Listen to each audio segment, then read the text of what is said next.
Welcome to Jeeva's cooking. இதில் என்ன பார்க்க போகிறோம் அப்படின்னா, அவல் வச்சு நான் என்ன பண்ண போகிறேன், அவல் வச்சு கேரட் எல்லாம் சேர்த்து ஒரு இட்லி மாதிரி பண்ண போகிறேன். நம்ம டெய்லி இட்லி தோசை செய்கிறத விட இது கொஞ்சம் நல்லாயிருக்கும்.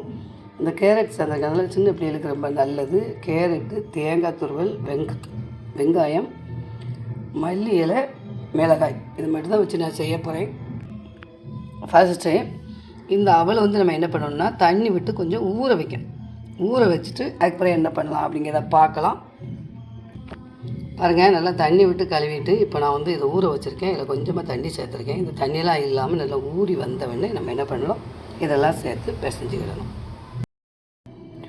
பாருங்கள், நல்லா ஊறிட்டு இப்போ நம்ம என்ன பண்ணிடலாம் அப்படின்னா, பாருங்கள் இந்த மாதிரி உதிரியாக வந்துட்டு இப்போ இது எல்லாத்தையும் இது உள்ளே போட்டு நல்லா பிசைஞ்சு எடுத்துக்கலாம். இது கூட கொஞ்சமாக உப்பு சேர்த்துக்கிடணும்.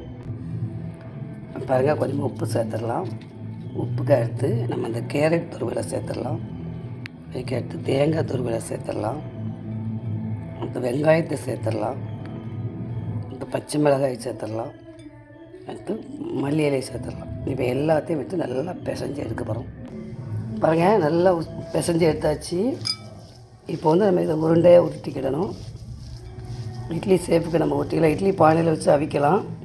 ஆனால் நம்ம கொஞ்சமாக இருக்கிறனால நான் வேறு பாத்திரத்தில் வச்சு உங்களுக்கு வச்சு காட்டுறேன். பாருங்கள்,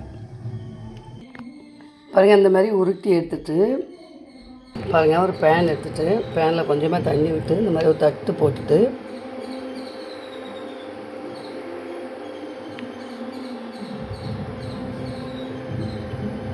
இதை தூக்கி இப்படியாக வச்சு ஒரு மூடி போட்டு நம்ம என்ன பண்ணணும், வேக விடணும். இது இட்லி தட்டிலே வைக்கலாம். நான் கொஞ்சம் தான் இருக்குது அப்படிங்கிறதுனால நான் இந்த மாதிரி வச்சுருக்கேன். நீங்கள் எப்படினாலும் வச்சுக்கலாம்.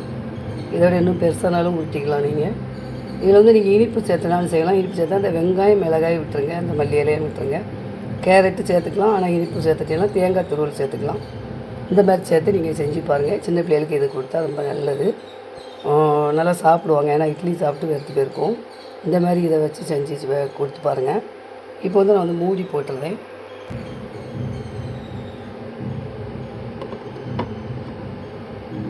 பாருங்கள், நல்லா வேகட்டும். அதுக்கப்புறமா பார்க்கலாம்.